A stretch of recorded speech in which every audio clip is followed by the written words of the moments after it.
Denúncia apresentada contra Jair Bolsonaro e agora, Karina, o que vem depois? E para explicar isso, eu quero passar 3 pontos com vocês. O primeiro deles, não, Jair Bolsonaro ainda não virou réu lá no Supremo Tribunal Federal. Isso vai acontecer somente depois do recebimento da denúncia, que é a peça acusatória que é apresentada pelo Ministério Público. Esse é o termo técnico, formal, apresentado pelo Ministério Público. Muito bem, segundo ponto.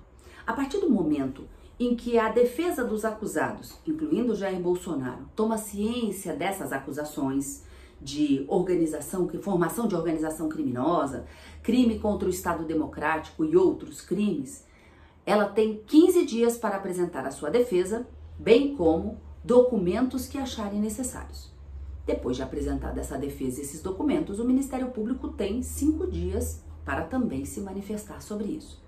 E depois, o relator do processo, que no caso é o ministro Alexandre de Moraes, pode apresentar o processo para o julgamento do recebimento dessa denúncia.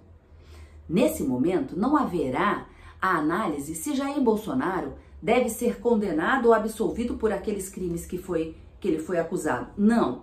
Nesse primeiro julgamento, apenas será analisado se a peça acusatória apresentada pelo Ministério Público, chamada denúncia, ela deve ser recebida ou não, e com isso transformar o processo em uma ação penal. E é a partir desse momento em que Jair Bolsonaro e os outros acusados se tornam efetivamente réus perante a justiça brasileira. E o terceiro ponto, a pergunta que alguém pode fazer é: se Jair Bolsonaro não é mais presidente da República, por que o processo contra ele vai ser respondido lá no Supremo Tribunal Federal? Caso se torne uma ação penal, é claro. Veja, embora Jair Bolsonaro não tenha mais o chamado foro privilegiado, não gosto desse nome. Tecnicamente ele é chamado de prerrogativa de foro em razão da função. Se ele não exerce mais a função de presidente, em tese, ele não deveria ser denunciado no Supremo. Mas o fato de ter outros acusados que têm prerrogativa de foro, o processo vai todo para a Suprema Corte.